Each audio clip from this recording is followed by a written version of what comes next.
Baik, selamat datang Pak Andri Mahendra. Selamat. Assalamualaikum. Waalaikumsalam. Terima kasih Pak. Sehat Pak? Sehat. Gimana Pak? Ya. Posisi di mana? Di Australia atau lagi di Indonesia? Lagi di Bandung sekarang. Sedang di Bandung. Oh, sedang di Bandung. Oh iya. Sudah selesai perusahaannya yang di Bandung? Maksudnya pendiriannya? Oh sudah. Sudah. Iya. Oh, baik. Ya, jadi mungkin secara informal dulu ini kegiatannya ini terkait dengan invitasi ilmuwan diaspora ini program dari UI dalam rangka meningkatkan reputasi program studinya, dalam hari ini program studinya teknik elektro, agar dia bisa meningkatlah rankingnya gitu. Nah, dengan berbagai lembaga akreditasi, dengan menjalin kolaborasi dengan institusi-institusi di luar negeri, baik itu mungkin universitas ataupun perusahaan di luar negeri. Nah, mungkin kelanjutan dari program ini, masing-masing ilmuwan mungkin akan diminta mengisi, yang nggak tahu sih, sama UI-nya gitu. Nah, untuk kegiatan ini sebagai inisiasi ya kita minta untuk melakukan semacam kuliah umum, kira-kira seperti itu. Ya.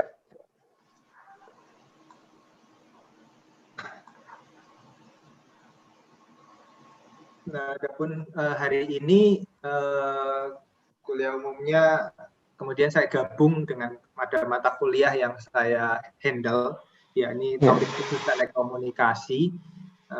Ya sudah, saya gabungkan saja karena audiensnya juga cuma lumayan banyak, jadi penggemarnya ini lebih dari 100. Oh, oke. Mostly sih mahasiswa S1 dengan berbagai angkatan. Mata kuliah ini sebenarnya didesain untuk angkatan terakhir, Pak. Ya, tapi karena tidak ada persyaratan, jadi banyak yang ikut gitulah. Siap. Baik, ini sudah menjelang jam 10. Sebentar saya.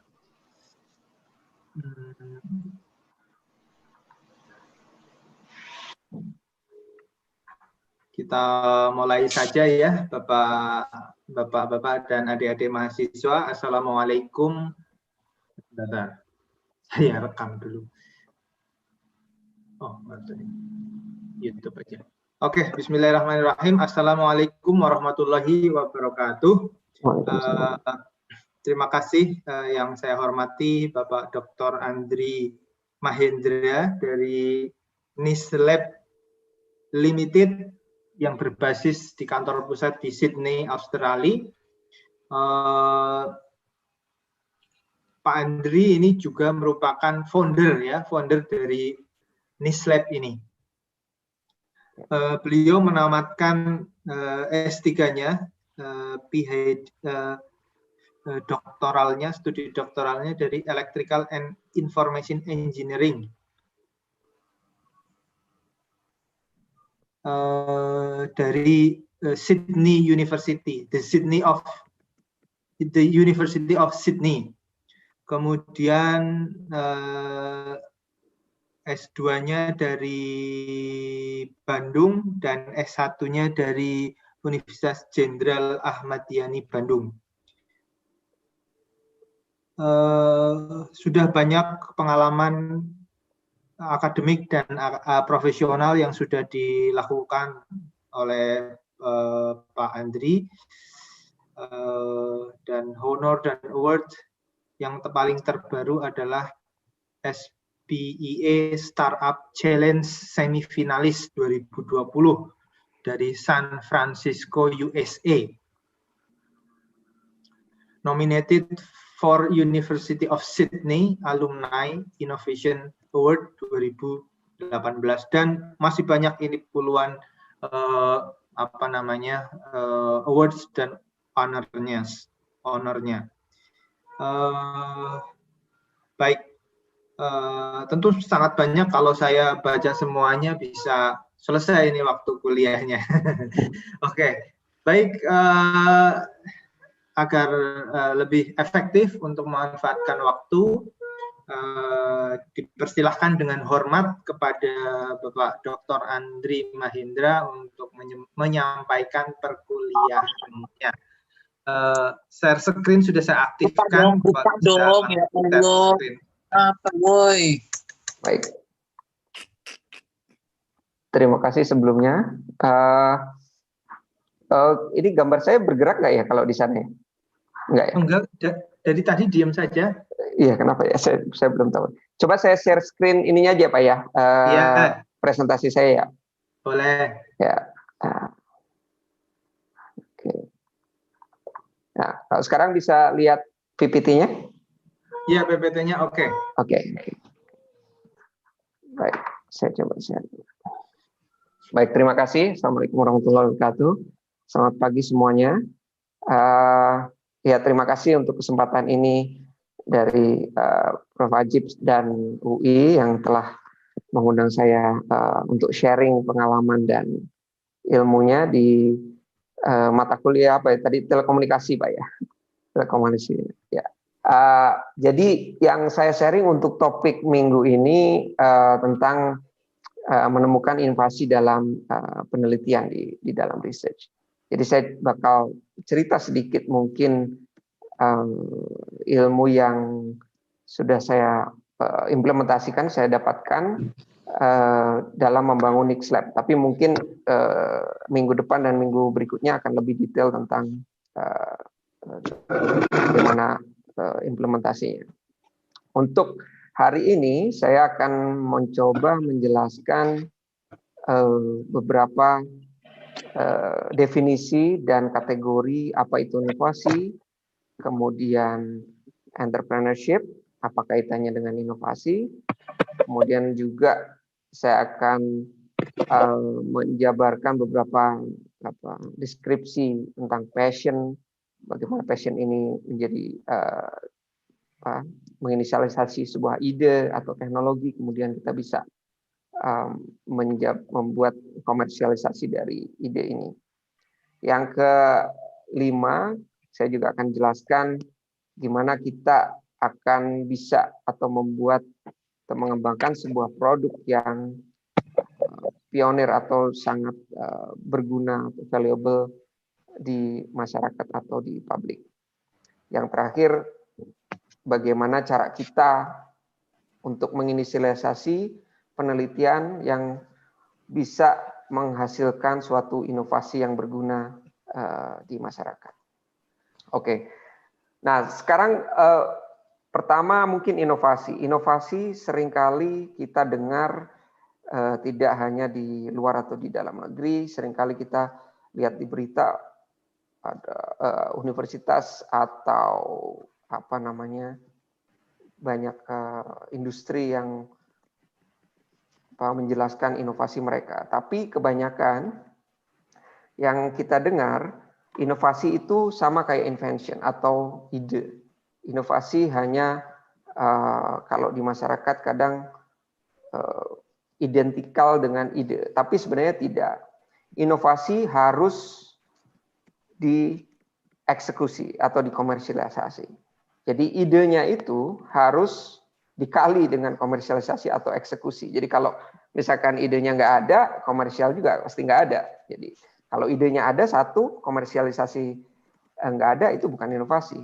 Ini salah satu definisi yang ada salah satu profesor di MIT yang bagus mendefinisikan tentang inovasi. Jadi dalam inovasi biasanya kita sering dengar kata faster, better, cheaper. Jadi kalau enggak yang ada inovasi sebuah mobil misalkan bermesin baru yang bisa lari lebih kencang dari mesin sebelumnya, itu mereka punya inovasi. Misalkan BMW menciptakan mobil baru yang lebih kencang dari model sebelumnya, itu mereka berinovasi. Kemudian better dalam artian lebih baik dari sebelumnya, dan ada yang lebih murah dan seterusnya gitu. Ya. Nah, kemudian invention ide. Kalau untuk ide ini kadang-kadang hanya formality aja. Biasanya ide-ide ini kita bisa tuangkan di paten atau di paper. Biasanya orang-orang kalau di akademik ada suatu uniqueness yang dia mau utarakan atau komunikasikan ke penelitian atau ke peneliti-peneliti lain di dunia. Mereka sharing ide, sharing ilmu. Nah, ini biasanya formalnya kalau nggak lari jadi paten yang akan diuji, invensinya itu bakal baru nggak, apakah dapat diaplikasikan ke industri atau tidak, dan lain-lain. Itu ada kaitannya dengan invention. Nah, inovasi ini sendiri mungkin kita sering banyak sekali sebenarnya di dunia nyata yang kita udah gunakan, ya, handphone, dari compact laptop dan lain-lain. Kemudian ada beberapa tipe dan kategori di dalam inovasi itu sendiri. Yang pertama teknologi. Makanya saya bilang kalau contohnya misalkan sekarang banyak mobil listrik sudah dijual dan dipakai di dunia, termasuk di Indonesia. Banyak sekali teknologi-teknologi baterai yang sudah bisa mampu menyimpan energi untuk menggerakkan kendaraan dengan lebih efisien, sehingga inovasi ini muncul karena adanya kebutuhan. Kemudian orang berlomba-lomba untuk meneliti dan membuat teknologi baterai ini lebih baik, lebih ramah lingkungan, lebih lama penggunaannya, kemudian juga bisa lebih cepat pengisian atau ngecharge baterainya. Tipe yang kedua adalah proses. Proses di sini mungkin beberapa contohnya adalah mungkin kalau ada proses pembuatan sesuatu, misalkan proses pembuatan makanan X, dia biasanya membutuhkan proses sebanyak 10 kali step. Sekarang ada orang berinovasi membuat suatu otomasi atau mesin diimplementasikan sehingga prosesnya bisa lebih efisien dan lebih singkat lagi. Itu salah satu tipe dari inovasi proses. Yang ketiga adalah bisnis model. Mungkin kalau kita sering dengar dulu kita beli software dari Microsoft, Office atau Word, kita sering beli serial key-nya atau sama CD-nya. Sekarang banyak bisnis model yang berubah karena sekarang sudah terkoneksi oleh internet. Misalkan dengan subscription. Banyak sekali software-software, nggak cuma software word processor, tapi accounting, yang kita bisa gunakan hanya dengan subscription base. Kita bisa bayar setiap bulan untuk mendapatkan service dari pemberi service satu company. Kemudian positioning ini lebih ke arah position kalau dia mau si company atau si inovator yang menjual produknya di pasar memposisikan dia ada di low market, artinya low cost market atau high end market. Biasanya yang mobil-mobil misalkan positioning Mercy misalkan ada di high end market. Nah, ini lebih ke arah inovasi pricing dan positioning dari suatu branding. Nah, untuk kategorinya ada beberapa inovasi, yaitu disruptif. Itu contohnya mungkin yang paling kelihatan adalah online, misalnya ojek online atau taksi online yang dulunya konvensional kita harus bayar pakai cash atau bayar pakai transfer, sekarang sudah bisa terintegrasi dan kita juga bisa lihat orang mapping posisi driver dan customer dan lain-lain. Itu adalah salah satu disruptive innovation. Nah, ada lagi incremental. Incremental ini biasanya terjadi ketika di perusahaan, misalkan perusahaan sampo atau salah satu perusahaan sampo, misalkan dia bikin sampo PNG, misalkan bikin sampo, terus kemudian dia pengen improve anti ketombenya bisa berapa persen, ada incremental improvement di inovasi yang mereka produk yang mereka keluarkan. Itu adalah kategori incremental. Kemudian ada juga lateral. Lateral ini berkaitan dengan adopsi teknologi. Jadi misalkan teknologi yang dipakai di mobil Mitsubishi Lancer atau teknologi suspensinya misalkan dipakai di mobil yang lain. Nah, ini adalah salah satu contoh inovasi yang dilakukan oleh company untuk menambah nilai tambah dari suatu produk atau value product. Nah, kemudian periodic major innovation is essential. Artinya biasanya dalam suatu periode company itu dibutuhkan suatu inovasi yang sangat besar. Jadi kalau company, kalau suatu perusahaan misalkan, ya contoh misalkan dulu Nokia bisa menjadi ibaratnya handphone 1 juta umat. Tapi kalau dia tidak mengikuti zaman dan membuat major innovation atau inovasi utama yang bisa menggebrak pasar, dia bakal kalah. Dan itu yang terjadi dengan mungkin Nokia atau BlackBerry, adanya Samsung keluar atau iPhone keluar, itu yang terjadi. Awal-awalnya biasanya untuk inovasi yang major ini, contohnya kalau dulu aspirin itu sekarang jadi komoditi. Itu awal-awal sangat menjadi inovasi yang sangat unik dan sangat impact-nya sangat besar. Tapi sekarang orang atau company berinovasi dengan membuat bermacam-macam aspirin karena udah jadi komoditi, dijadikan puyer, setelah puyer jadikan liquid, kemudian dibuat anak-anak ukurannya untuk konsumsi anak-anak dan lain-lain. Yang kedua adalah misalkan dulunya sangat-sangat jadi inovasi atau invention yang sangat besar impact-nya di masyarakat, tapi sekarang sudah tidak banyak di pasar atau bahkan hampir hilang. Contohnya ya kalau dulu ada Walkman, sekarang sudah pakai handphone, sudah terintegrasi semuanya, sudah bisa kita gunakan dengan teknologi yang terbaru. Nah, kemudian inovasi juga dibagi. Tadi ada incremental dan breakthrough. Ini breakthrough ini lebih ke arah sebenarnya yang sangat memberikan impact besar dan sesuatu yang baru banget di pasar. Incremental itu biasanya hanya sebuah improvement dari existing produk, sama kayak yang tadi contohnya sampo tadi. Atau sekarang kalau misalkan di 3M produk, dia jualan produk kayak tape atau selotip. Sekarang bermacam-macam selotip, bisa buat tidak hanya buku, untuk kabel listrik dan lain-lain. Kemudian gas kromatograf yang dulunya sebenarnya suatu inovasi yang sangat sangat bagus sekali dan sangat berguna di masyarakat. Nah, untuk breakthrough innovation biasanya berkaitan dengan the first. Jadi orang yang pertama mengeluarkan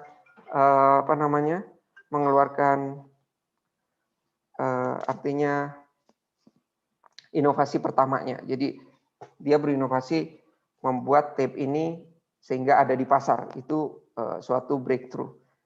Dan salah satu contoh yang di atas, first gas chromatograph juga adalah yang pertama keluarnya. Itu disebut breakthrough innovation. Nah, di sini ada suatu diagram yang menggambarkan sebenarnya ini hasil sebuah penelitian dari satu profesor di MIT, di mana mereka mencoba meneliti berapa banyak orang yang atau inovasi yang terjadi di dunia ini, dan mereka menemukan bahwa hampir 70% inovasi yang terjadi itu adalah bermula dari user. Jadi artinya user itu memulai suatu inovasi yang kemudian diadopsi oleh banyak perusahaan, sehingga perusahaan-perusahaan ini akhirnya membuat produk yang bisa diterima di pasar. Ini contoh kayak di di Nixlab sendiri kita juga sebenarnya awal-awal dari kita buat ini usernya adalah saya sendiri pada saat itu di lab saya gitu. Nah, pada saat kita komunikasi dengan manufacturer atau company, banyak company yang tidak menyangka bahwa atau tidak menganggap ini bakal suatu yang besar, tapi kenyataannya dengan banyaknya ide-ide yang kita keluarkan dan kita implementasikan, kita eksekusi pada awal-awal ide ini muncul, kita kembangkan produk yang bisa menyesuaikan kebutuhan kita. Makanya people who needs new product. Kita waktu itu butuh banget nih produk, tapi kita nggak tahu pasarnya bakal sebesar apa. Cuman ketika kita sudah mulai ada produk, kompetisi sudah mulai bermunculan karena mereka juga tahu ternyata ini ada marketnya gitu. Nah, pada saat kita bikin mungkin tidak banyak atau komersial juga tidak ada di pasar gitu. Nah, biasanya indikator si market untuk tapping suatu produk baru itu diinisialisasi dengan oleh early adopter. Jadi kalau di kasus kita early adopternya ya kolega-kolega kita di lingkungan kampus atau di lingkungan industri yang sudah punya network dengan kita. Itu yang contohnya yang ada. Kemudian ketika market ini sudah mulai mengadopsi dari hasil tadi lead user ini yang menginisialisasi karena mereka sebenarnya yang butuh produk itu pertamanya, produk itu semakin available di market atau semakin ada di market yang biasanya dipakai oleh user-user seperti kita. Makanya dulu kalau misalkan teknologi internet lah, awalnya kan hanya dipakai oleh militer di Amerika, kemudian diadopsi sehingga menjadi besar, banyak user yang pakai itu, dan banyak juga produk-produk yang sekarang tidak atau udah karena banyaknya inovasi baru, laggards itu lebih ke slow market use. Jadi produk-produk yang ada sudah mulai tidak bisa digunakan lagi atau tidak digunakan lagi karena ada inovasi baru yang datang untuk mengambil marketnya. Ini ada salah satu contoh diagramnya. Kemudian mungkin sampai sini ada pertanyaan atau kita coba bisa interaktif, sebenarnya lebih enak kalau sebelum saya lanjutkan ke startup dan entrepreneurship. Mungkin dilanjutkan aja Pak Andri, nanti untuk tanya jawab di akhir sesi. Nanti mahasiswa bisa menyampaikan di chat box. Kalau memang tidak jelas pertanyaannya, nanti setiap mahasiswa bisa menggunakan voice, menggunakan suara. Oke, baik. Ya. Baik, terima kasih. Saya lanjutkan. Oke, sekarang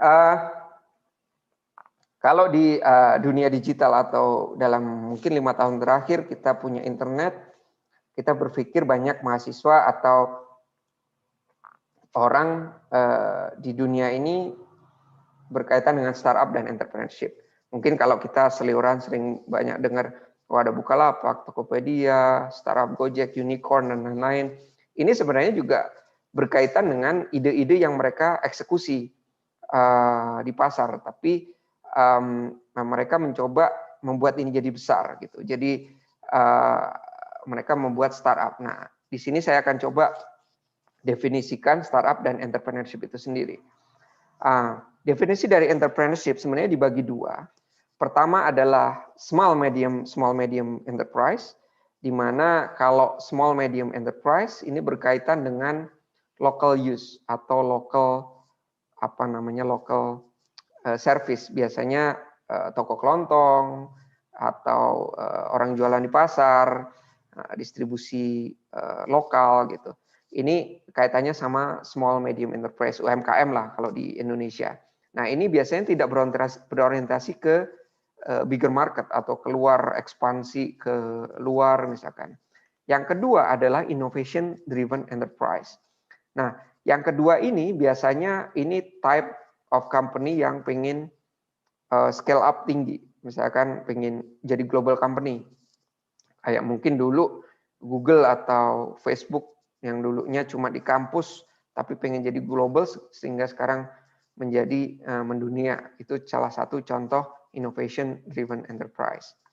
Nah, bedanya SME dan IDE ini sebenarnya ada di marketnya. Jadi kalau local market untuk SME, global market untuk IDE.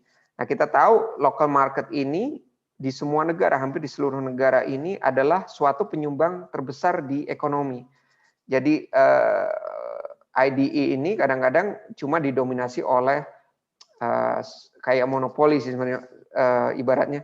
Jadi hanya ada mungkin 4-5 pemain besar yang di sosial media atau di Google Search Engine itu contohnya yang ada di IDE global market. Untuk local market karena dia serve lokal, kadang-kadang jangkauan yang dari IDE ini nggak bisa mencapai. Jadi dia harus di-serve oleh atau di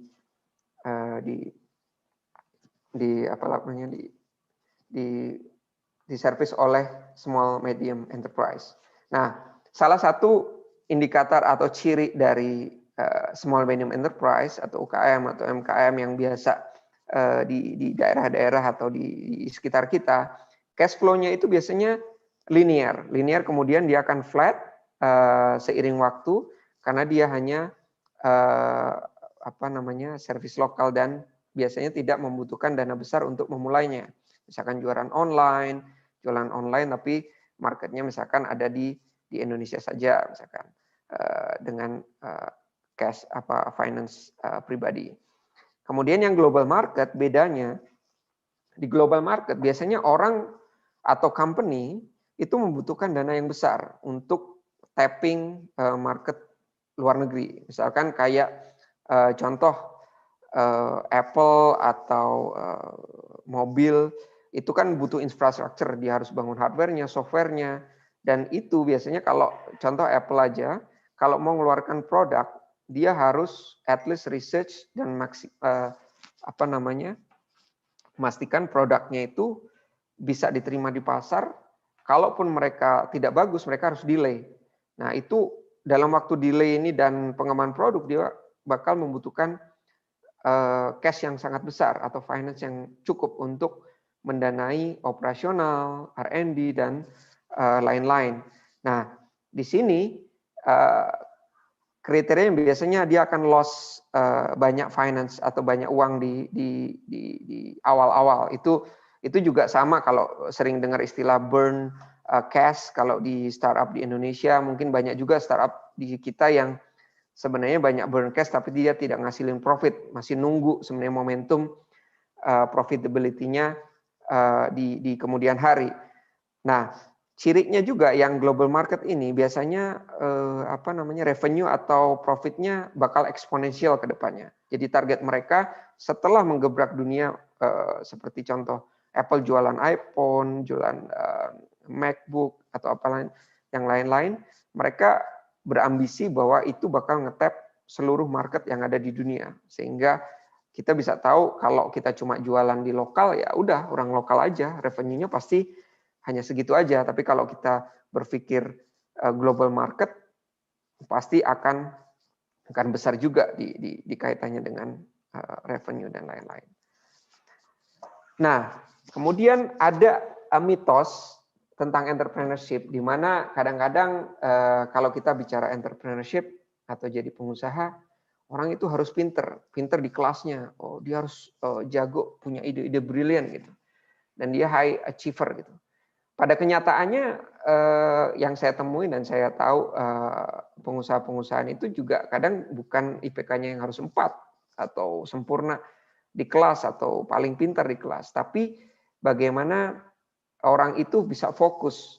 Jadi misalkan ya contoh ada yang beberapa juga kasus drop out dari kuliah, tapi saya nggak sarankan itu. Cuman mereka biasanya fokus tentang apa yang mereka suka dan apa yang mereka tahu. Oh ini bakal jadi besar. Contohnya ya si Mark Zuckerberg misalkan dulu bisa drop out ke kelas-kelas yang lain, tapi dia fokus sama mata kuliah yang dia suka dan dia tahu bahwa ini bakal jadi besar gitu contohnya. Kemudian myth yang kedua adalah individualis. Jadi artinya kalau itu harus sendiri, harus bisa semuanya sendiri gitu.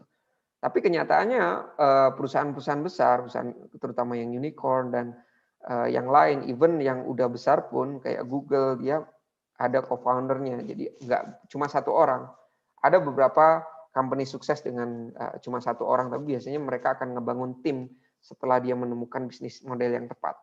Jadi ini myth yang kedua. Jadi tidak hanya individualis, biasanya tim itu lebih memberikan chance untuk sukses lebih besar gitu.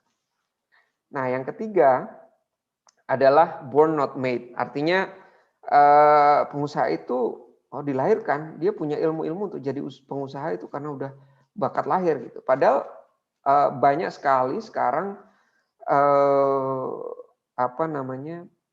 kursus-kursus atau course yang menawarkan bagaimana cara kita bikin usaha.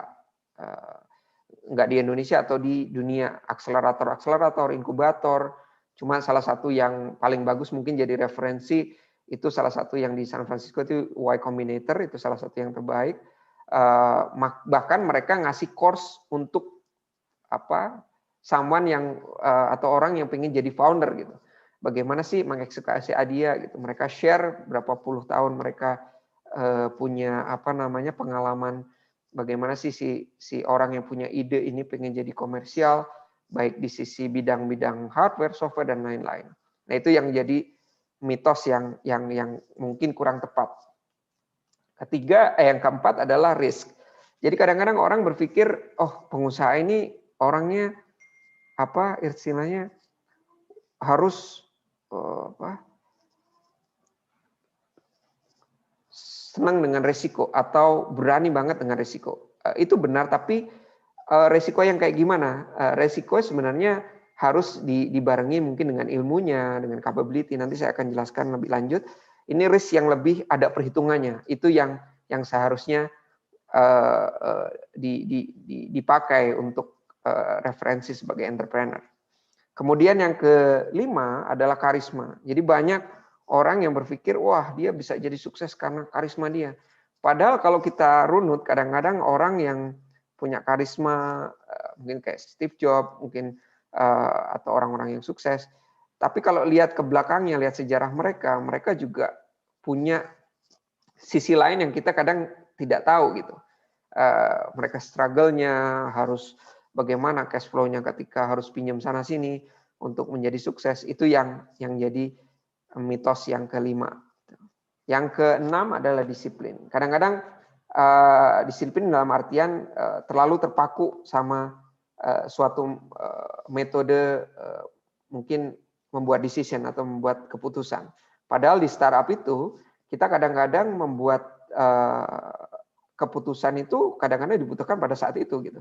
Jadi kita harus berpikir cepat dan kadang kita tidak harus mengikuti pola yang sudah ada gitu. Yang harus begini nunggu lagi kadang tidak akan bisa berhasil karena market juga dan kompetisi juga berjalan seiring waktu. Nah, dari inovasi itu yang sudah saya jelaskan tadi, inovasi kita tahu dari ide dan eksekusi. Dua ini harus selalu beriringan. Tapi ide seperti apa dan eksekusi seperti apa sih yang kita cari untuk dapat membuat suatu value yang bisa kita ukur gitu. Misalkan ide itu harus kayak gimana sih gitu. Nah, ini biasanya juga berkaitan dengan orang-orang yang ada di research institution atau penelitian di R&D maupun di industri ataupun di akademik atau di universitas. Nah, ide itu biasanya harus novel. Kalau orang akademik biasanya kita tuh harus jadi orang yang pertama bisa menciptakan atau menemukan partikel atau suatu senyawa misalkan kalau di kimia gitu. Tapi kalau di industri itu bukan hanya novelty-nya aja. Ide ini bisa kita patenin kalau di industri. Tapi buat apa? Nah, di eksekusinya kita jual kemana gitu. Nah, jual itu kita harus bisa repeatable di eksekusinya. Artinya repeatable itu, jadi kalau penemunya seorang dokter atau seorang master, dia harus bisa translate itu ke orang-orang yang biasa, atau misalkan kalau kita bisa bikin mesin baru, dia harus bisa translate ke anak STM untuk bisa scale. Jadi bisa dieksekusi untuk dijual di pasar. Itu ada kaitannya dengan ide dan eksekusinya, novel dan repeatable. Kemudian ide ini harus protectable. Artinya biasanya kaitannya dengan paten, trademarks atau copyright. Itu kalau di industri itu sangat penting. Tapi kalau di akademik biasanya kita share aja, share dengan ilmuwan atau saintis yang lain. Ketiga, yang produk yang ada atau ide yang ada itu harus predictable. Artinya kita juga bisa predik kalau marketnya bakal ada. Contohnya gini, misalkan kayak COVID-19. Sebelum pas awal-awal COVID, misalkan ada pendeteksi penderita COVID. Nah, ini karena sebarannya pada awal-awal itu ternyata sangat cepat dan sangat eksponensial dalam artian penularannya, itu bakal diprediksi bakal banyak butuh orang yang menggunakan alat itu gitu. Nah, itu harus bisa predictable. Yang ketiga adalah marketable. Artinya kalau di suatu firm atau kita bikin startup atau bikin usaha, produk yang kita buat itu harus bisa dijual di pasar. Kalau nggak dijual di pasar, nanti artinya kita nggak bisa punya cash flow, nggak punya revenue. Revenue itu buat bayar gaji dan dan sebaliknya. Nah, ini makanya kaitannya dengan profitable. Jadi kalau nggak profit, nggak menghasilkan suatu value dan income, otomatis company nggak akan bisa sustain atau nggak bisa continue beroperasi. Itu yang harus kita harus kita pertimbangkan. Jadi ide yang di kolom kiri itu berkaitan dengan creation of IP. Seperti yang saya bilang tadi, biasanya kalau kita mau bikin paten di industri itu nanti patent office bakal ngirim itu ke suatu ada namanya patent attorney yang akan di examination atau examine di patent office. Itu berkaitan dengan apakah ide kita unik, dapat diproteksi, kemudian bisa di-apply di industri. Ini berkaitan dengan creation of intellectual property. Nah, yang ke eksekusi itu adalah implementasi dari intellectual property itu sendiri. Jadi kalau misalkan nih contoh di universitas, kami sendiri di Nixlab sebenarnya intellectual property dan itu dimulai dari pada saat melakukan research. Ketika kita punya ide-ide, coba kita jual ini dan kita implementasikan ke pasar, kita jual ke teman-teman aja dulu gitu. Apakah ada yang menggunakan atau butuh nggak? Itu adalah salah satu contoh buat antara kreasi dan implementasinya. Nah, eksekusi itu sendiri kita tahu berdasarkan visi. Jadi visi suatu entrepreneur atau seorang entrepreneur itu kalau tanpa eksekusi itu kayak halusinasi. Jadi misalkan gini, saya punya mimpi, besok saya pengen buka toko itu online, saya mau jualan alat modul elektronik lah misalkan di online. Tapi kira-kira apa ya? Padahal eksekusi yang penting untuk belajar. Jadi kita jangan sampai kita punya ide itu, besok pagi kita udah, ntar malam kita masih bermimpi, besok malam kita udah lupa lagi. Atau generating ide baru. Padahal harusnya, kalau yang namanya eksekusi, ya udah kita coba aja, langsung bikin website, jelek-jelek juga apa-apa, misalkan kita eksekusi di pasar, ada nggak yang butuh modul yang kita bikin gitu. Kalau ada yang sampai nanya, itu kan ada sign bahwa produk kita juga punya potensi dan menandakan pembelajaran untuk mengembangkan produk itu akan lebih cepat gitu. Karena kita langsung dapat feedback, saya butuh ini, butuh itu, langsung dari si potential user atau potential customer. Nah, ini secara general bagaimana kita membuat startup entrepreneurship. Jadi sebenarnya mentranslate inovasi atau research yang udah kita dapatkan dalam penelitian, misalnya dalam penelitian kita menguji beberapa material atau beberapa teknologi, ternyata kita menemukan sesuatu yang baru dari lab ini untuk kita bisa pasarkan atau kita gunakan untuk dikomersialisasi. Jadi ada beberapa contoh. Kalau misalkan tadi yang saya bilang dari lab, misalkan penelitian di lab energi, seorang profesor menemukan suatu sumber energi terbarukan yang efisiensinya sangat besar. Nah, dia ingin komersialisasi teknologi ini. Nah, ini dinamakan teknologi push. Jadi dia nggak tahu marketnya. Profesor ini tidak tahu marketnya, dia hanya punya teknologinya, dia pengen push teknologinya ke market. Ini yang dinamakan teknologi push. Kemudian ada idea push. Biasanya kadang orang yang pernah bekerja di suatu perusahaan, misalkan perusahaan mobil yang biasa jadi montir atau mekanik, dia suatu saat setelah bekerja dari mobil, dia punya bengkel sendiri, kemudian dia menemukan ide atau cara si mobil ini bisa lebih irit gitu dengan metode dia. Jadi ide itu dia translate menjadi sebuah produk, kemudian dicoba jual. Itu salah satu contohnya. Nah, ini biasanya untuk kita membangun sebuah firm atau company atau startup sekalipun, ini harus diiringi dengan passion. Passion itu biasanya ditandai dengan apa yang kita suka, apa yang kita nggak capek lakukan. Itu adalah salah satu tanda-tanda kita punya passion di situ. Kadang-kadang kan orang yang banyak itu ikut-ikutan tren pada bikin startup fintech gitu. Padahal belum tentu itu yang kita suka. Dan ironisnya kalau di startup entrepreneurship banyak perusahaan-perusahaan besar itu jadi besar itu butuh waktu sekitar 5 sampai 8 tahun untuk bisa membuat sebuah company yang sangat valuable gitu. Ya kita tahu contohnya sendiri di Indonesia juga banyak, di luar negeri juga banyak.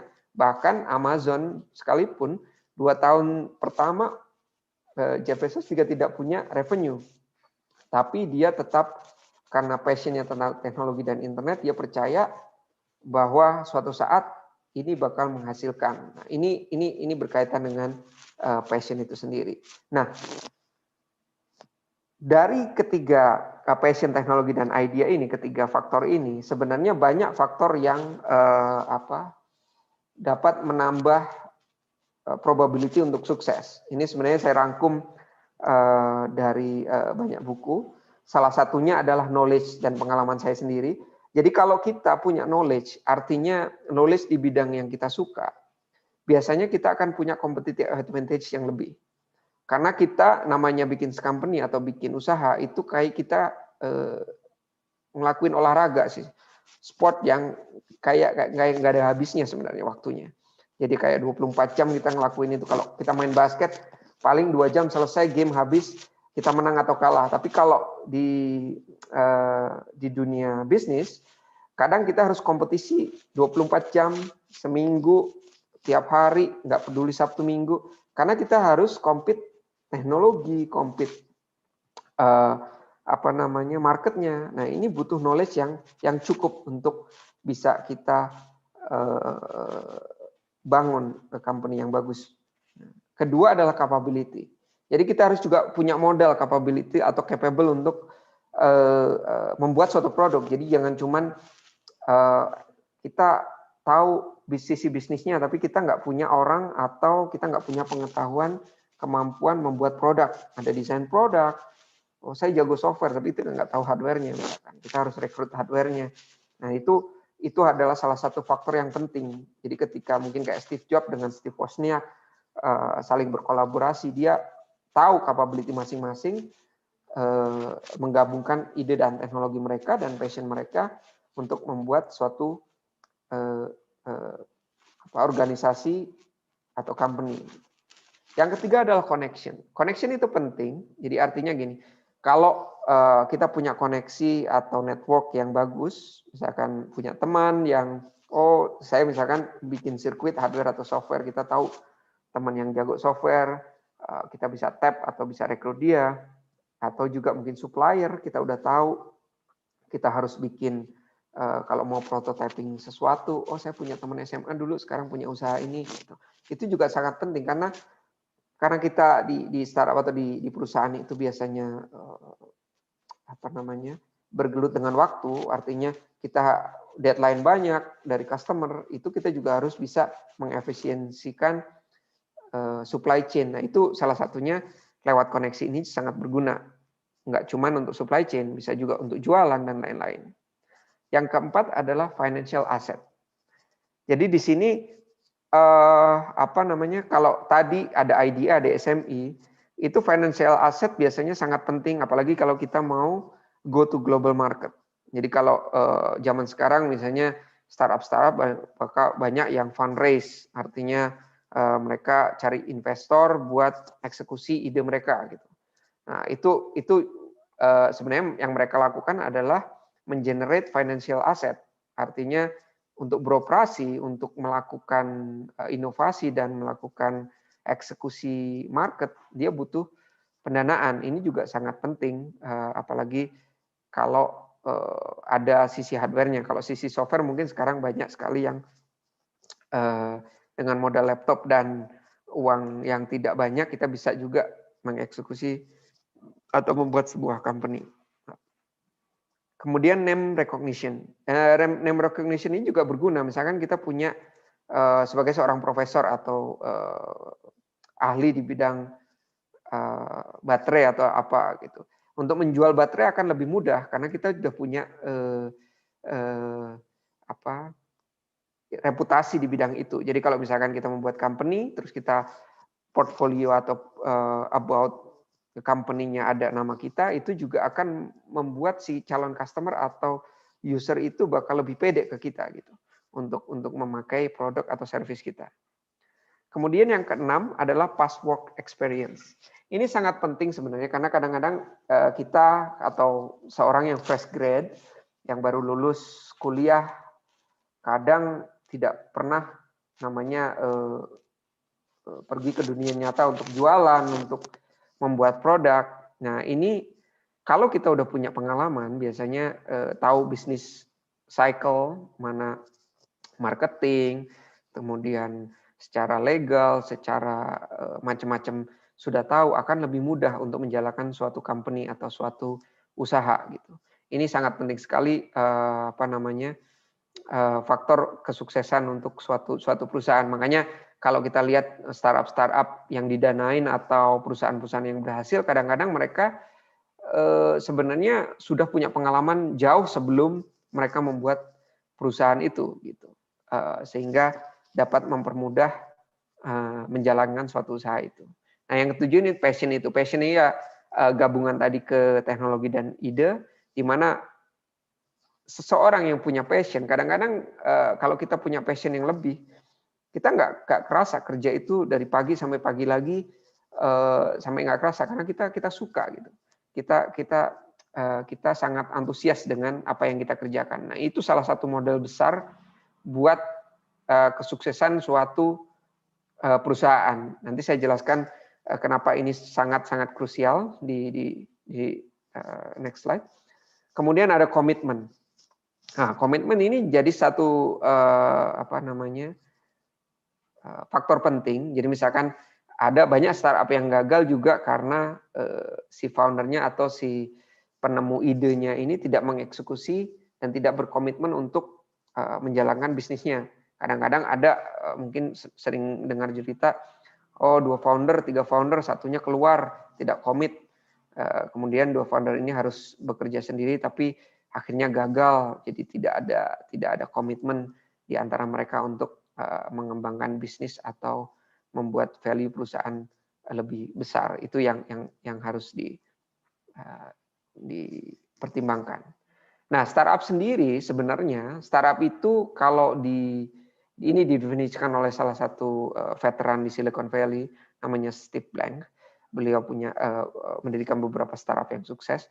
Jadi startup setelah berapa lama itu didefinisikan secara simpel, yaitu sebenarnya organisasi sementara yang sedang mencari bisnis yang bisa scalable artinya bisa direplika di mana aja dan repeatable, kemudian bisa di continuously berjalan dan mendapatkan profit. Artinya profit ini nanti bisa di-cycle lagi menjadi suatu organisasi yang sustainable. Jadi berjalan terus si organisasi ini sebagai bisnis.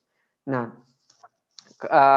tapi goal dari startup ini sendiri itu tetap sebagai corporate nantinya. Jadi suatu bisnis yang besar. Artinya nanti Apple ya jadi bisnis yang besar, punya berapa puluh ribu employee, itu target-target dari startup. Ini kalau yang sekarang saya definisikan ini lebih ke arah IDE ya, IDE startup. Kalau IDE kalau SME startup mungkin tidak harus seperti ini. Jadi definisi ini lebih ke arah mungkin quote-nya Silicon Valley startup atau startup unicorn yang ada di dunia. Nah, ini ada kaitannya dengan beberapa faktor tadi yang saya jelaskan, bagaimana kita meningkatkan kesuksesan membuat startup. Biasanya ini common case di sebuah startup. Banyak juga startup di Indonesia yang gagal atau di dunia, bahkan berdasarkan riset itu 10 dari 10 startup yang ada biasanya yang berhasil cuma 1 atau cuma 10%. Itu dengan metode-metode tertentu mereka bisa tingkatkan 30% dari 10 startup bisa bertahan atau sukses. Itu karena memang startup itu sulit sekali membuat company itu tidak semudah membuat bisnis simple. Jadi banyak sekali lika-likunya. Ini contohnya cycle-nya sebenarnya. Dari ide kemudian kita bisa mempresentasikan ide itu ke calon investor, dapat funding. Ini aja biasanya membutuhkan waktu sekitar minimal 3 bulan kalau kita udah kenal, bisa 6 bulan sampai 1 tahun dari mencari funding dari suatu ide. Dan ini kadang kalau udah dapat funding, founder atau co-foundernya dapat euforia, wah gue dapat idenya ini, tapi kan belum ke market, itu baru hanya starting awal sebenarnya. Kita butuh validasi. Nah, validasi ini yang kadang-kadang bisa melelahkan buat founder. Makanya tadi passion itu digunakan. Kalau dia nggak passion banget ke bidangnya, dia akan gampang give up atau gampang menyerah. Nah, di dalam validasi ini biasanya kita berkaitan dengan creation. Artinya pada saat validasi kita banyak dealing dengan customer, customernya minta gini, feature-nya harus gini. Jadi kita harus generate atau create something new yang disesuaikan dengan kebutuhan customer. Nah, di sini kita mulai dapat biasanya outlier customer, artinya customer yang percaya sama visi kita, sama ide-ide kita yang awal-awal, meskipun masih misalkan software-nya masih buggy atau hardware-nya masih belum sempurna, kita harus cari outlier customer seperti ini. Kemudian produk-produk yang sudah dilempar ke pasar atau ke initial outlier ini biasanya kita iterasi, kita sempurnakan produknya. Nah, pada saat iterasi ini biasanya kita sudah bisa mendapatkan respon dari pasar seperti yang tadi curve tadi, bell curve, di mana revenue kita udah naik nih misalkan, tapi kita belum yakin. Kadang-kadang apakah ide ini bakal terus naik atau setelah ini ada teknologi baru yang bisa menghantam bisnis model yang kita punya gitu. Jadi ini salah satu alasan tulisannya pivot. Pivot itu artinya kita harus shift idea kita dari yang pertama tadi ke ide yang baru misalkan. Karena ada sesuatu yang baru atau permintaan yang baru. Dengan cara mungkin bisnis modelnya diganti atau artinya teknologinya harus yang di embedded ke atau dari adopsi dari teknologi yang baru lagi gitu. Nah, kemudian seiring berjalan kadang-kadang kita banyak sekali faktor X atau Y yang tidak kita sangka, misalkan kayak COVID. Awal tahun itu sangat berdampak sekali terhadap bisnis, terutama mungkin yang kita tahu bisnis wisata, bisnis travel itu sangat-sangat krusial. Nah, ini kita harus bisa mungkin mengganti bisnis model atau juga bertahan di situasi yang tidak mendukung gitu. Kita harus juga lebih berinovasi. Setelah itu mungkin keadaan lebih bagus atau kita udah menemukan cara untuk bangkit, kita harus mencari cara ini bisa di-repeat nggak atau bisa di-expand nggak ke banyak negara gitu. Nah, misalkan kita biasanya beroperasi servisnya hanya di wilayah Bandung, bisa nggak ke Jakarta, ke Surabaya dan lain-lain. Ini bisa repeat nggak gitu. Dan scale bisa di luar negeri. Ini pada saat scalability biasanya kenapa kurvanya down itu juga karena ketika kita expand ke suatu negara, kita juga harus memikirkan misalkan bikin representatif company, memikirkan orangnya, memikirkan dananya, legalnya dan lain-lain. Itu bakal menggerus atau menarik finance yang sangat banyak di dalam company. Nah, itu yang terkait dengan scalability. Nah, baru kadang-kadang kalau startup udah panjang perjalanannya, udah menghabiskan banyak funding, kemudian dia memikirkan gimana caranya dapat profit. Nah, profit ini digunakan untuk ibaratnya sustain the company organization running gitu. Jadi kalau dia profit, si company bisa continue berlanjut untuk running bisnisnya gitu. Dan ini kadang-kadang ini juga sulit diprediksi. Jadi pada kalau kita bikin usaha itu yang paling sulit itu karena kita tidak pernah tahu atau kita tidak pernah bisa prediksi bakal seperti apa ke depannya. Itu yang harus kita pertimbangkan. Di sini ada growth versus leverage. Leverage biasanya apakah kita jadi pionirnya di bidang itu atau produk kita first on the market, dan grow-nya apakah momentumnya tepat. Kadang-kadang kalau momentumnya tidak tepat, ada juga perusahaan yang tidak bisa berkembang gitu. Contohnya dulu sebelum YouTube itu ada perusahaan, saya lupa namanya, itu juga sama sebenarnya sharing video. Tapi karena internet pada saat itu penetrasinya masih rendah, jadi dia tidak bisa menggunakan teknologi dia untuk dilempar ke pasar. Tapi pada saat momentum internet sudah ada, bagus koneksinya, YouTube keluar, YouTube lah yang bisa mendapatkan leverage itu, teknologinya pas di timing yang pas gitu untuk mendapatkan growth. Kemudian ini ada salah satu contoh sebenarnya bagaimana kita bisa meningkatkan chance untuk sukses. Jadi kalau di bahasa akademis kita biasanya ngomongin tesis atau hipotesis. Sebenarnya kan bahasa awamnya hipotesis itu adalah nebak. Jadi kita cuma nebak doang sebenarnya. Ini kayak gini enggak, kayak gitu enggak gitu. Nah, yang paling penting kalau di bisnis itu kan sebenarnya paid customer atau customer yang mau bayar apa enggak. Kalau kita bikin bisnis tapi nggak ada yang bayar atau nggak ada yang menggunakan produk atau service kita dan tidak mau mengeluarkan untuk produk dan service kita, itu artinya bisnis kita belum bisa dijalankan gitu. Biasanya yang dilakukan adalah tes produk itu. Nah, kebanyakan kalau kita banyak di lab, saya contohnya juga saya sering dari dulu karir saya banyaknya di laboratorium. Kebanyakan kita kalau di lab kadang-kadang terkungkung oleh situasi di mana wah saya suka eksperimen melakukan yang baru, tapi kita tidak pernah dengar apa kata orang, ini beneran butuhin yang kayak gini nggak gitu. Nah, yang harus kita lakukan sebenarnya adalah kita keluar dari gedung atau misalkan jalan mendatangi ke potensial user produk atau service yang kita buat. Gitu. Apakah orang-orang peduli nggak itu? Itu pertanyaannya.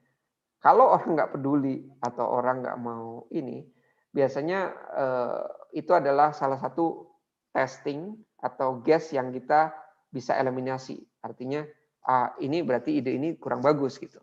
Ini yang harus dijalankan. Nah ini artinya kita lagi nyari customer nih. Nah biasanya setelah kita keluar dari gedung atau kita punya prototype, biasanya kita tes produk itu. Tes produk itu bisa misalkan kita lagi bikin produk yang membantu petani melancarkan irigasinya kah, atau membuat inovasi di mana ide ini bisa meningkatkan produksi tanaman pertanian. Jadi harus tes produk itu. Misalkan versi IoT, ada nggak petani yang mau pakai dulu gitu. Segimana banyak gitu. Kalau pengalaman kita sendiri, waktu kita bikin produk, kita awal-awal nggak usah bikin aslinya sebenarnya, bikin mock-up-nya dulu aja. Mock-up-nya misalkan apps-nya atau produk feature-nya, ini nggak dibutuhin nggak gitu. Kita tanya minimal 100 orang petani yang ada di daerah misalkan. Kita sambangin, kita datengin aja, kita jalan, ngobrol sama mereka. Kalau dibutuhin gini bisa nggak gitu. Itu hal yang paling penting ketika awal-awal kita membuat atau memvalidasi ide-ide kita. Ini jadi sekaligus sebenarnya apa yang kita lakukan dengan riset kan. Riset sebenarnya bisa juga dengan kuesioner atau kita juga datang langsung. Tapi kalau di dunia startup paling efektif itu ya kalau apalagi udah punya prototype, berani nggak mereka bayar? Validasi yang paling penting adalah ketika mereka atau si calon customer mengeluarkan dompet, oke saya bayar ini segini, tapi kamu jadiin dalam 2 minggu misalkan. Nah kita harus cari sinyal-sinyal seperti itu. Itu yang bisa menandakan produk kita ada yang butuh dan berguna. Nah ini tadi yang saya utarakan sebenarnya diverifikasi modelnya mau kayak gimana nih. Ketika kita ngobrol sama petani, Pak kalau saya cas per bulan segini $20 pakai apps ini atau pakai nyewa peralatan saya, mau nggak gitu. Kalau beliau mau dan itu bisa meningkatkan produktivitas mereka, kenapa enggak gitu. Nah itu ide-ide seperti itu atau eksekusi seperti itu yang dibutuhkan suatu entrepreneur atau seorang founder untuk menjalankan suatu bisnis atau membangun suatu bisnis. Nah yang kedua ini berkaitan dengan tadi selling product preparation. Ini sebenarnya lebih ke arah membangun prototype tadi atau mock up lah gitu istilahnya. Nah, get out the building. Kadang-kadang kalau yang ekstrim di Silicon Valley kadang-kadang mereka hanya bikin mock up, mereka bikin prototype, ya udah kamu bayar sekarang. Pakai saya produk saya dulu. Kalau nggak berhasil kamu nggak puas, duit kamu kembali gitu. Itu ekstrimnya. Tapi itu akan sebenarnya lebih memberikan validasi juga buat kita sebagai seorang developer atau founder, di mana feedback yang dia kasih bakal sangat-sangat penting buat kelangsungan cycle product development kita. Jadi lebih validate lagi daripada kita di lab doang, kita buat sendiri doang, tapi belum tentu nanti di depan customer produk itu sebenarnya apa produk yang kita butuhkan. Nah ini kenapa kita tadi rilis berkaitan dengan feedback dari customer, karena kita butuh iterasi untuk membangun produk itu. Nah kelebihan tadi kalau misalkan kita bisa meyakinkan si customer, dan ini biasanya harus dilakukan founder itu harus bisa jualan. Kalau dia nggak bisa jualan, artinya dia nanti susah ngekstrak value-value penting dari seorang customer yang dia inginkan, fiturnya kah atau hardware-nya atau software-nya yang kurang. Nanti seorang founder untuk menggerakin timnya bakal lebih mudah kalau itu dilakukan oleh si founder itu sendiri. Nah, setelah product development, nanti founder sudah konfirmasi ke calon potensial customer. Pertanyaan paling sulit dari seorang usaha atau pengusaha itu biasanya proceed atau pivot. Artinya idenya kita terusin atau kita ganti ide lain. Itu yang kadang bakal sulit. Tapi biasanya kalau di suatu organisasi atau industri, kita menggunakan ada key performance indicator atau penjualan biasanya. Kalau penjualannya bagus, indikatornya lebih bagus, kita bisa proceed ide itu dan kita fokus sama ide yang sudah ada. Itu yang biasanya kita lakukan. Ini ada beberapa take home message yang mungkin nanti untuk kelanjutan detail tentang membuat company akan dilanjutkan minggu depan dan minggu selanjutnya. Cuman saya bakal berikan take home message. Biasanya kalau kita fail fast itu kita bakal banyak belajar, belajarnya juga bakal cepat dan kita harus eksekusi cepat. Itu kaitannya sama eksekusi. Kemudian ide yang harus kita punya jangan hanya jadi mimpi. Jadi kita punya ide ya harus dieksekusi karena kita harus tahu dan belajar ini bakal benar valid atau enggak. Kalau kita cuma dreaming kayak tadi dibilang tanpa eksekusi hanya halusinasi gitu. Yang ketiga, networking itu penting. Jadi bukan hanya ke mungkin sekarang teman-teman angkatan, tapi juga kadang-kadang ada contoh bagus kayak dulu ceritanya Steve Jobs pada saat dia sekolah SMP atau SMA dia suka bikin sirkuit frekuensi counter, tiba-tiba dia nelpon CEO-nya HP buat pengen tahu atau cara bikin counter gitu. IC-nya pengen beli dari HP. Kemudian si CEO-nya ngasih ke dia kerjaan malah. Nah itu salah satu contoh.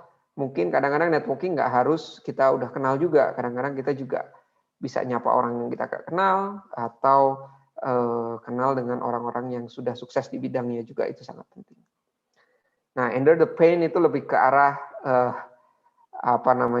ya nikmatin saja sih sebenarnya prosesnya, karena at the end of the day proses itu pasti menghasilkan hasil, meskipun kadang hasil itu kalau orang Silicon Valley bilang kalau kita bikin startup terus gagal, kita harus tutup startupnya.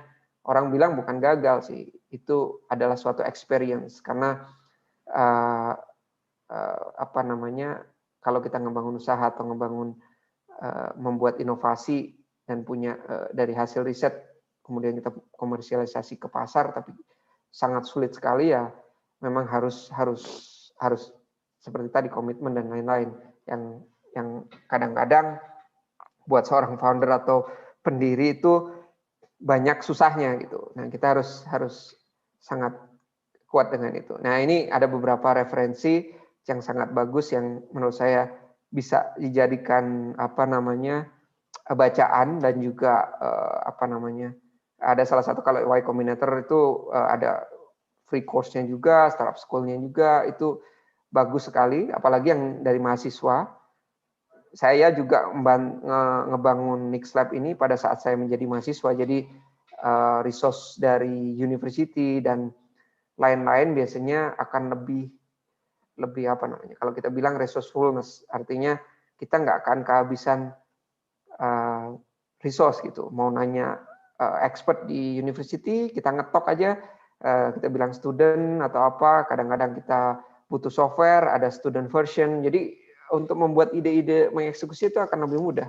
Jadi artinya membuat usaha di era sekarang itu jauh lebih mudah mungkin daripada 10 tahun yang lalu. Gitu. Hanya dengan modal mungkin belajar di internet dan membuat company juga sekarang tidak sesulit dulu gitu. Itu yang mungkin bisa saya share. Jadi saya juga cerita sedikit, nanti detailnya mungkin di pertemuan selanjutnya. Jadi Nix Lab sekarang sebenarnya ada di Sydney, Australia sebagai main base-nya. Kita juga ada di Bandung, namanya Nix Lab Global Industry. Kita udah punya kantor di Monex dan ada workshop juga di Bandung. Kita ada juga mendirikan yang di US, Nix Lab Inc. namanya. Ini sedang proses legalisasi, finalisasi legalisasi. Ya kalau tertarik ngelihat apa yang kita buat ada di nixlab.com. Mungkin segitu dulu penjelasannya. Silahkan mungkin ada pertanyaan yang bisa mungkin saling sharing. Terima kasih. Baik, terima kasih Pak Andri Mahendra atas paparannya, luar biasa. Saya banyak belajar dan mudah-mudahan juga adik-adik mahasiswa di sini juga saya yakin banyak belajar juga bagaimana mendirikan sebuah menemukan sebuah inovasi dalam riset.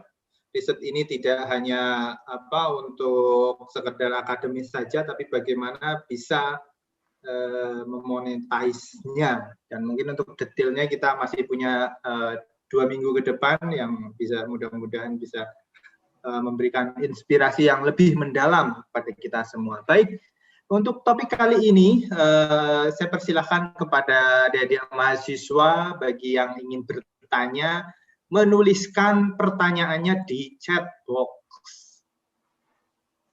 Iya, silahkan di chat box, jangan malu-malu. Iya. Mungkin sambil menunggu pertanyaan dari mahasiswa, saya boleh bertanya ya Pak Andri? Ya, silakan Pak. Nah ini kan saat ini banyak sekali startup dan kalau saya melihat itu ya startup yang udah besar ya, seperti Tokopedia ataupun yang e-commerce ataupun yang lain, rata-rata mereka pada membakar uang. Artinya menurut kabar-kabarnya belum pada untung ini. Nah, bisa nggak kalau kita membuat startup tapi yang langsung untung gitu loh Pak? Ya, oke. Saya langsung jawab ya. Iya. Ya, sebenarnya bisa. Jadi artinya biasanya kita mulainya dari awal tadi. Jadi kalau saya lihatin di sini ya ada biasanya yang ini, yang ide ini. Kita kalau di sisi startup kadang yang ada beberapa startup memang yang menurut saya nggak bakar-bakar uang, tapi lebih ke arah investasi. Contohnya mungkin di area biomedik lah ya. Ya, biomedik kan banyak sekali dana yang dibutuhkan untuk clinical trial dan lain-lain. Tapi kalau pertanyaannya, bisa nggak kita bikin langsung profitable? Bisa sebenarnya. Contohnya Nix Lab sendiri sebenarnya yang kita lakuin langsung profit pengennya. Oke. Jadi awal-awal saya mendirikan dan membuat bisnis ini, biasanya kita push customer-nya untuk bayar duluan, Pak. Artinya kita membuat produk, kadang-kadang dari ya, research atau dari produk yang udah ada, kita tahu nih ada problem nih. Waktu itu saya pengen cerita sendiri sedikit yang saya lakukan waktu awal-awal. Saya ada kebutuhan membuat sirkuit waktu itu. Saya langsung bikin company-nya, legalnya. Tapi kita kan jadi tahu cash flow-nya. Si orang itu kita apa? Wawancara. Butuhnya apa Pak? Kira-kira kapan timeline-nya gitu. Nah dari situ kalau orangnya butuh banget biasanya dia bakal mau bayar awal. Ya kasus kita pada saat itu ada satu sirkuit pada saat itu ada seseorang yang butuh minta ke saya. Pas saya ngobrol dengan cara itu tadi apa customer discovery tadi, saya butuh ini. Kira-kira kamu bisa bikin nggak? Nah, dengan capability, knowledge dan yang saya punya, saya bilang bisa. Meskipun produk itu sebenarnya belum ada, belum valid banget gitu.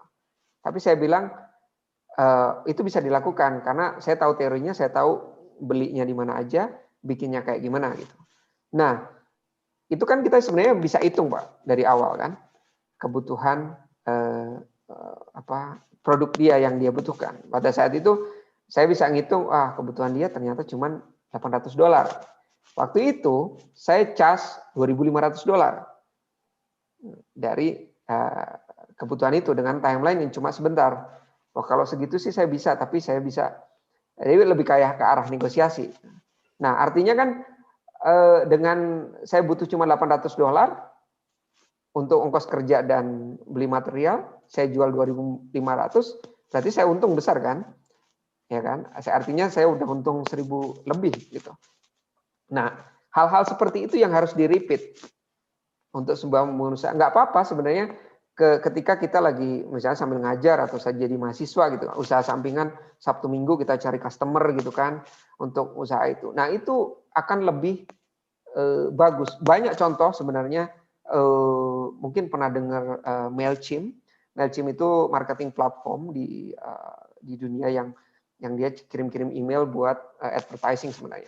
Itu sendiri dia bagus, salah satu contoh yang orientasinya profit sejak awal. Jadi dia nggak ngeluarin duit banyak. Yang paling penting mungkin dia pasti butuh kerjaan lain atau orang yang support buat makan dia. Kadang-kadang kan tidak continue ya. Cuman tidak menjadi halangan untuk bisa profit dari hari pertama gitu.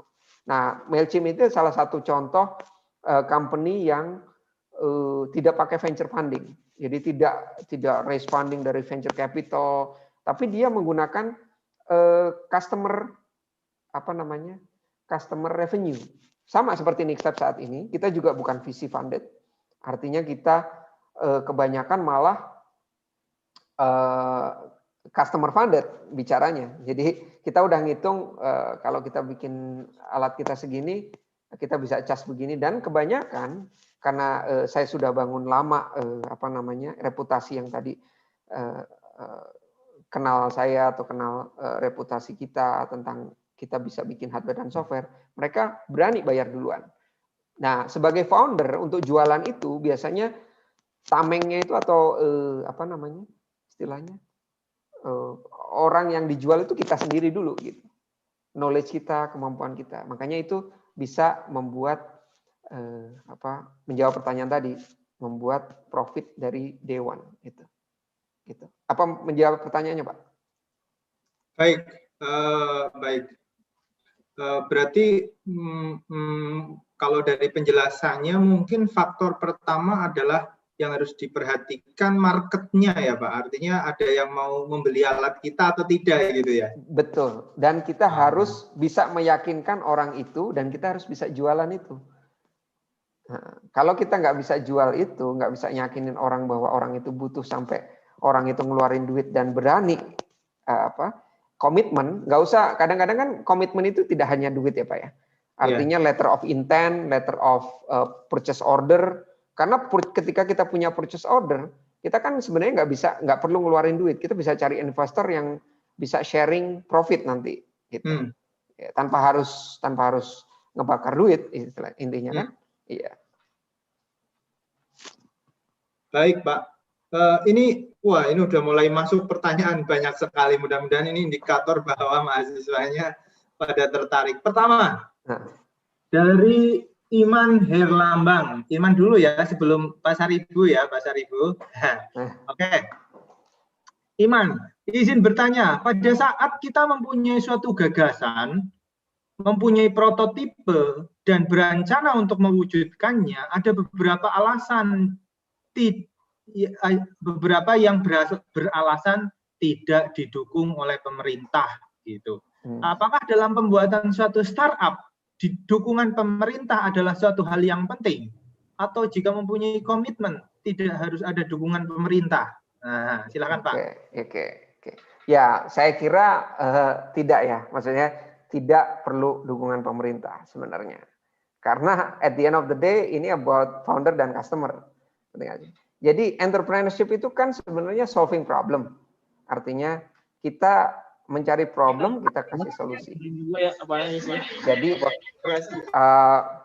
artinya kalau di dunia entrepreneurship banyak sekali justru kreativitas itu karena tidak ada dukungan dari pemerintah. Jadi kami sendiri Nixtep tidak didukung sepenuhnya, dikasih dana dari pemerintah, tidak, kita juga tidak begitu, malah customer itu yang paling penting.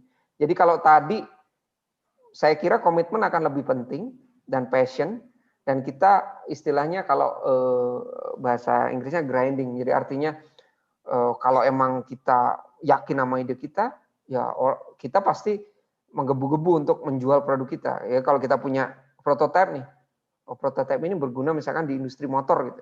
Kenapa kita nggak presentasi? Telepon aja orang R&D-nya. Kadang-kadang kalau saya sendiri dulu waktu awal-awal itu kita hampir 100 hampir 1000 email atau 1000 calon potensial customer kita teleponin, sebagian kita email, ada yang nggak suka, ada yang jawab, tapi kita harus telan itu. Artinya kita jadi tahu, oh produk kita tuh butuhnya di mana gitu. Tanpa harus ada dukungan, karena at the end of the day kan customer yang akan ngasih value ke kita, bukan government kan. Artinya yang bayar produk kita bukan government, kecuali kita jual ke government gitu. Artinya tidak serta-merta harus mendapat dukungan dari government dari awal gitu. Itu tidak tidak terjadi. Kalau di Silicon Valley malah lebih ekstrim sebenarnya banyak company-company ya, contohnya Facebook berhasil, Google itu awal-awal mereka hanya buat menyelesaikan problem di dalam kampusnya kan, dan mereka bisa scale itu, mereka nunjukkan bahwa ini ada kebutuhan, ada solving problem, akan lebih mudah untuk cari dana, untuk cari investor, untuk cari cycle cash flow. Gitu. Ya, apakah menjawab pertanyaannya? Kemute, Pak.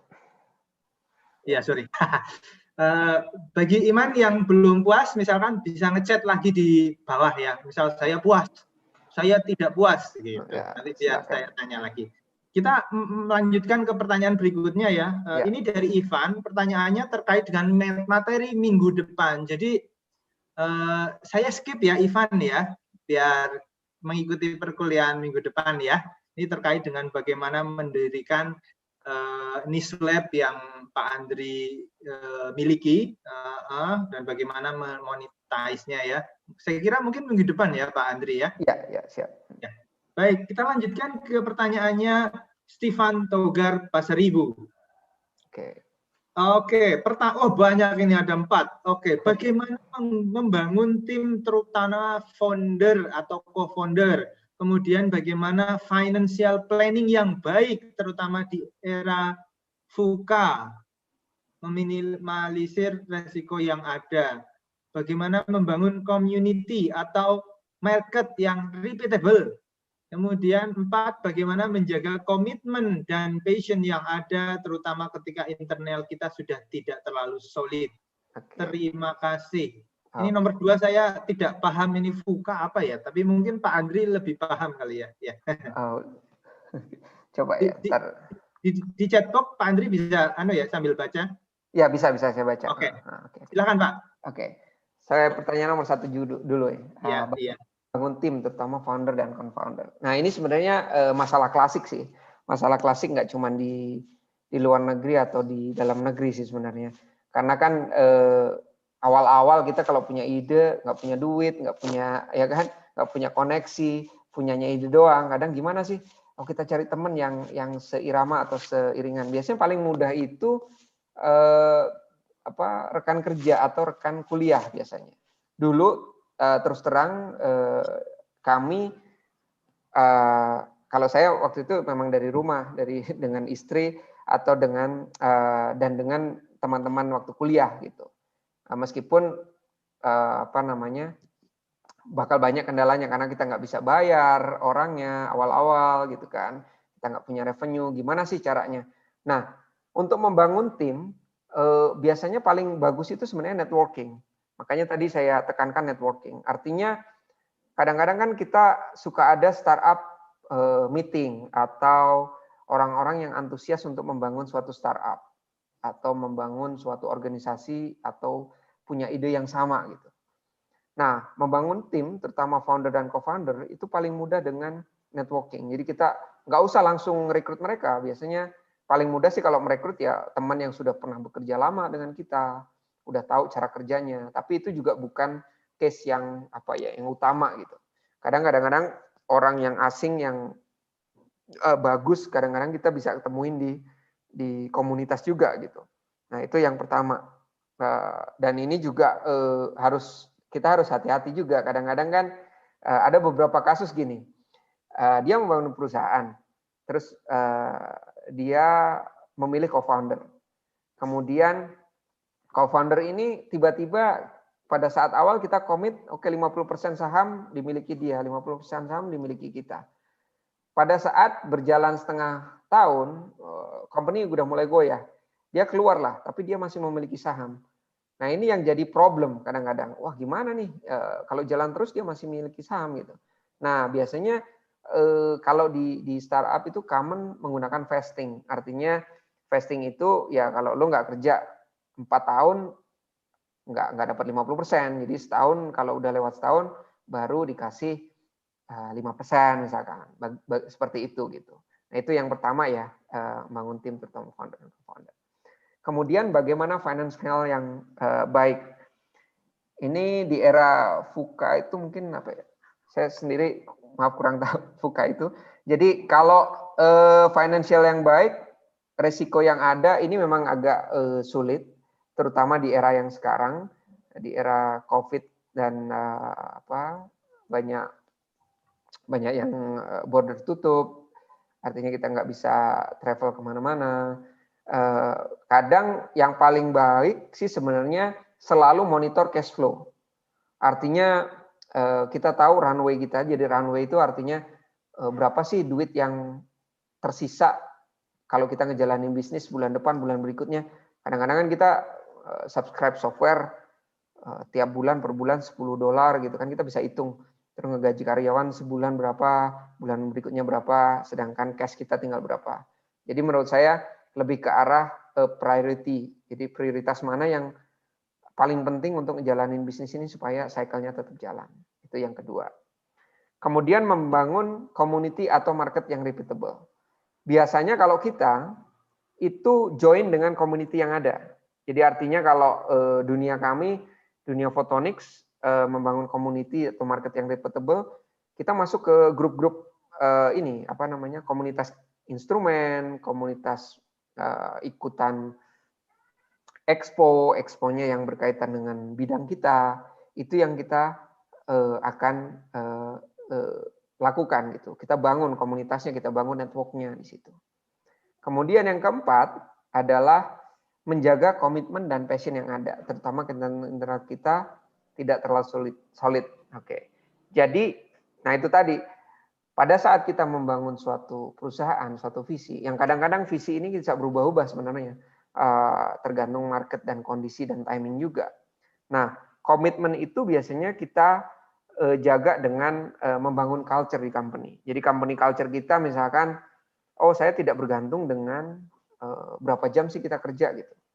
Ya udah, senyamannya si kolega kita bekerja, tapi dia bisa deliver on time gitu. Tidak harus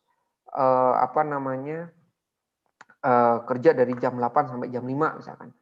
Kerja misalkan bisa remote kadang, tapi tidak membebani si co-founder atau pekerja lain untuk ikut passion kita. Karena pada awal-awal biasanya membangun startup juga kadang-kadang kan kita nggak bisa bayar orang lebih, nggak bisa memberikan bonus awal-awal. Jadi kita juga pasti memberikan fleksibilitas dan kenyamanan untuk si tim kita bisa mencapai goal kita atau visi misi kita. Ya itu jawaban yang keempat. Udah yang 4 ya Pak? Oh ya baik Pak, sudah 4 ya? Ya. Oke.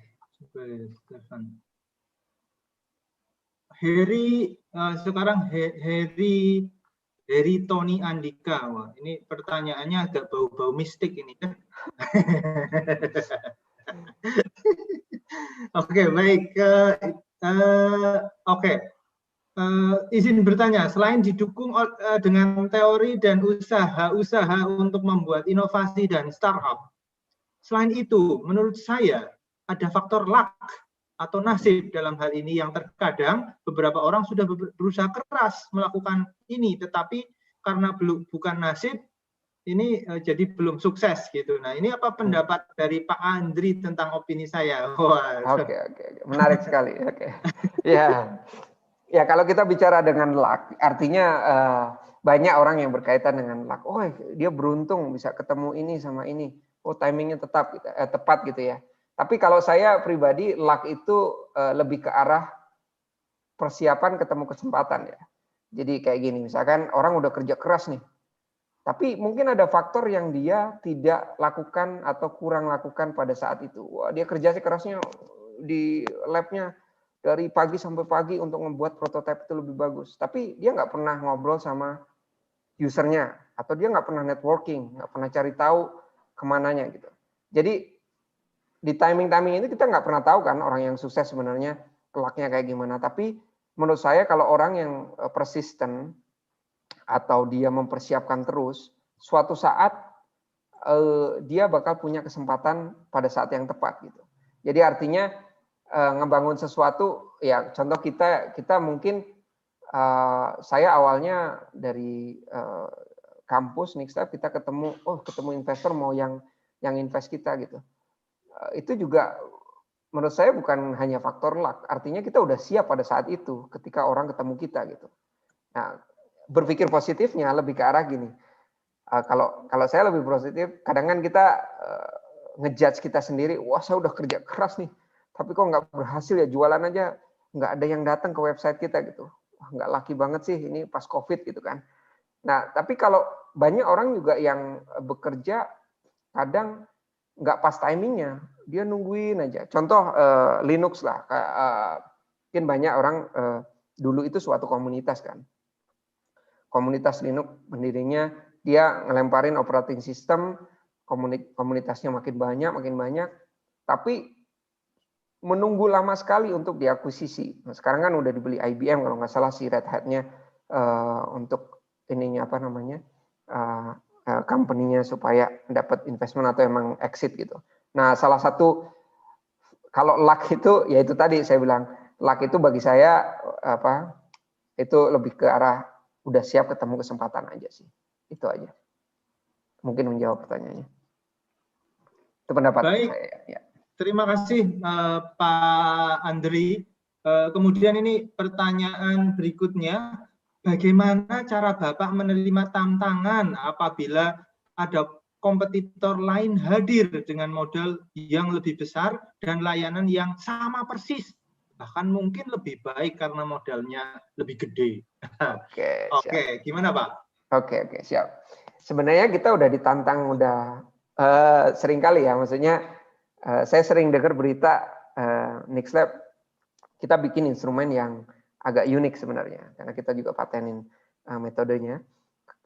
Kemudian ada suatu giant company namanya Keysight, itu salah satu kompetitor kita, announce di publik bahwa dia bikin alat yang sama untuk market yang sama dengan kolaborasi dengan perusahaan yang sangat besar gitu.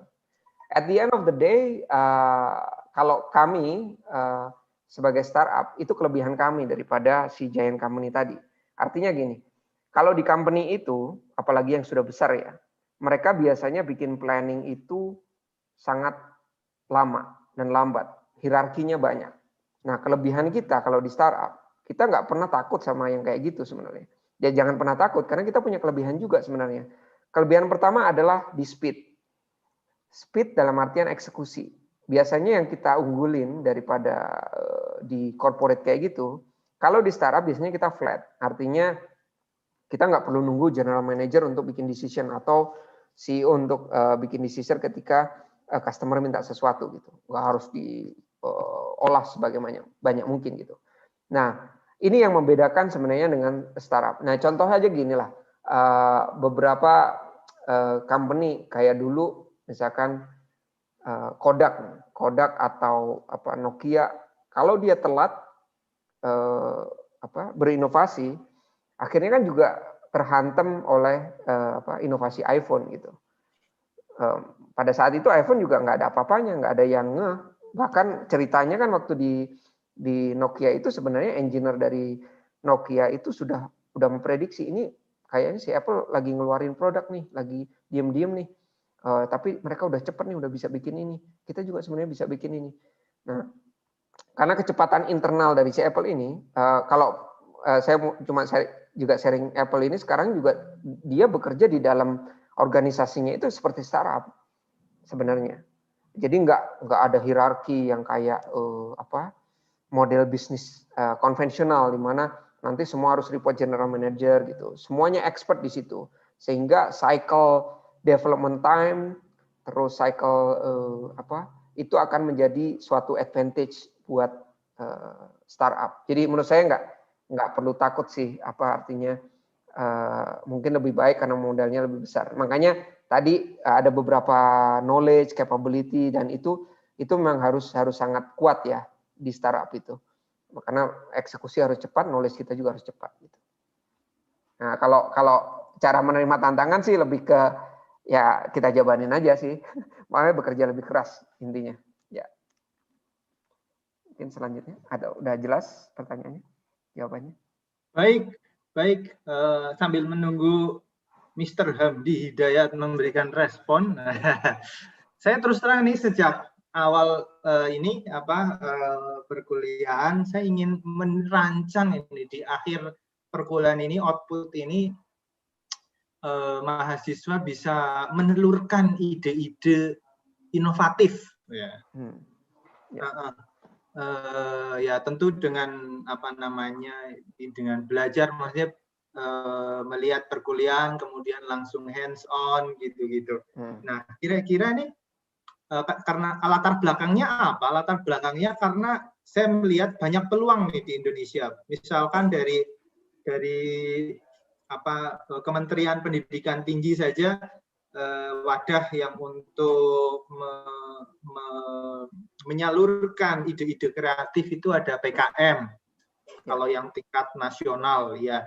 Kemudian kalau di UI sendiri itu ada inkubasi bisnis yang itu lebih serius lagi dalam artian menuju ke komersialisasinya.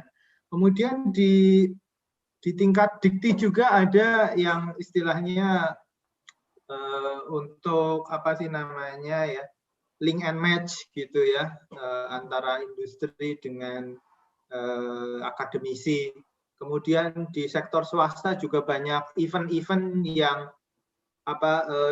yang menampung ide-ide kreatif, kemudian bagi mereka yang bisa lolos itu bisa didanai begitu kira-kira. Nah, saya lagi kepikiran ini terus terang nanti di UAS nanti ya tidak sampai membuat membuat perusahaan. Tapi at least bisa menelurkan ide yang solid begitu ya, yang solid lah dari mahasiswa teknik elektro ini. Nah, kira-kira untuk langkah awal nih ya Pak Andri, mungkin bisa menjadi tugas nih untuk mereka dalam 1 minggu ke depan, apa yang harus dilakukan Pak Andri? Oke. Sebenarnya ada ilmunya, ada suatu yang kalau di Amerika sudah dijadikan kurikulum sebenarnya, kurikulum namanya Leanpad. Sebenarnya mungkin bisa dipelajari itu Lean Startup, itu Eric Ries, itu bukunya bagus juga. Sama stepblank.com yang saya lihat tadi kan, perlihatkan ada referensi. Itu ada beberapa metode di mana kita bisa eksperimen sebenarnya. Jadi idenya banyak nih, Pak. Tapi gimana ya bisa kita kita eksekusi nih. Nah, mungkin itu jadi bacaan dulu, nanti saya jelaskan di next lecture-nya, detailnya. Jadi itu ada kolom yang harus kita isi sebenarnya. Jadi kolom itu sebenarnya referensi. Referensi buat kita, kalau di NASA itu ada namanya TRL. Kalau kita bikin teknologi di teknik elektro, TRL 1, 2, 3, 4, 5, 6, 7, yang mana yang bisa dilempar ke market gitu kan. Itu ada metodenya sebenarnya. Nanti saya bisa jelaskan di next lecture-nya sebenarnya. Nah, persiapannya adalah membaca itu yang di stepblank.com atau di bukunya Lean Startup-nya Eric Ries. Ada banyak sumbernya di internet. Mungkin yang saya pikir yang bagus itu ya dari Steve Blank itu, dia juga punya bukunya. Sebenarnya saya juga punya bukunya sih untuk gimana caranya menelurkan ide, tapi nggak cuma ide doang gitu. Artinya harus validasinya kayak gimana. Nanti step-stepnya saya bakal kasih sih di lecture selanjutnya. Baik. Oke. Tadi saya nangkep bahwa tugasnya mungkin membaca ya. Nah, membaca. Tapi ada yang lebih simpel nggak Pak? Maksudnya kita ngisi template atau apa gitu? Ya, mapping itu sih Pak. Namanya mapping Lean Canvas. Udah pernah dengar Lean Canvas? Canvas model? Ya, Canvas model itu paling simpel sih sebenarnya. Kan dia harus mahasiswa nanti bisa menjabarkan ide mereka kan, pasti beda-beda tiap orang kan. Dari Canvas itu aja satu, pastikan dia mikir maksudnya bikin kita mikir.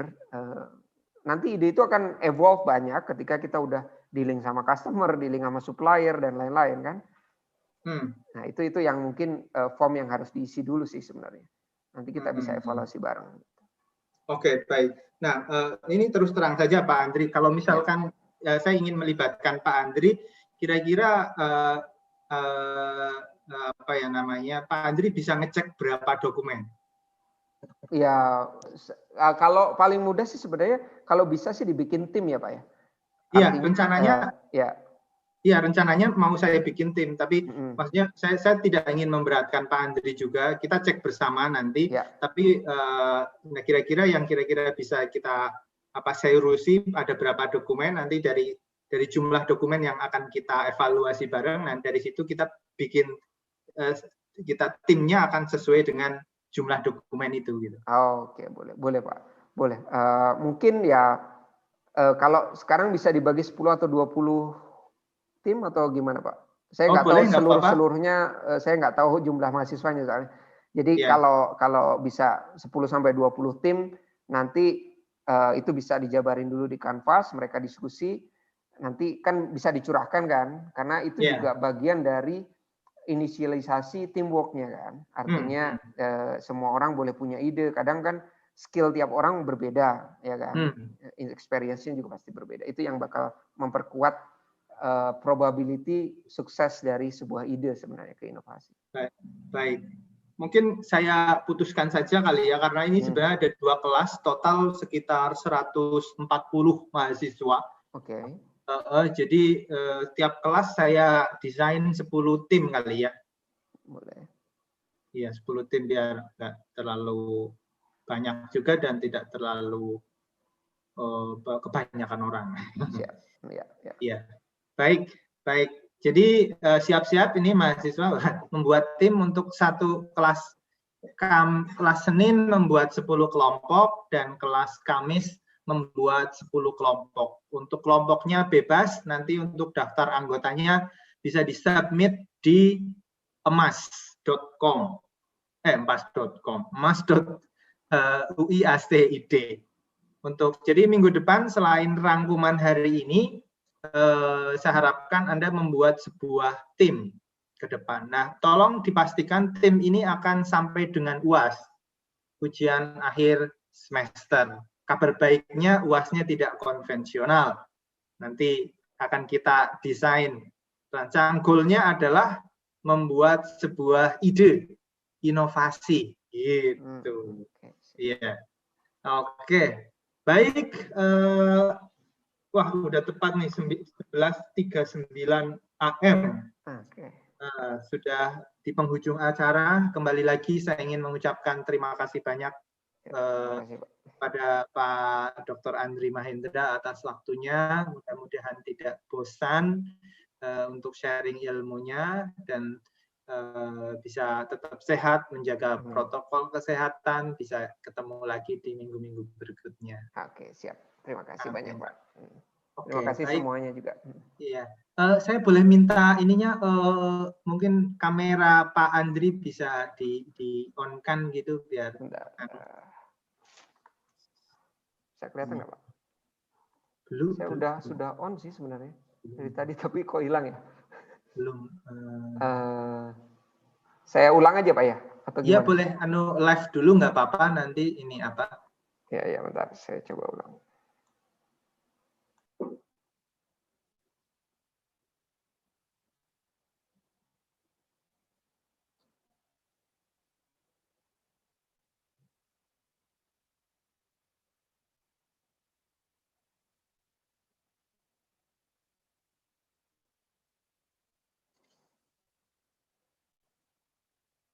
Oke, baik. Saya foto dulu. Ya, silakan. Ya, oke, baik.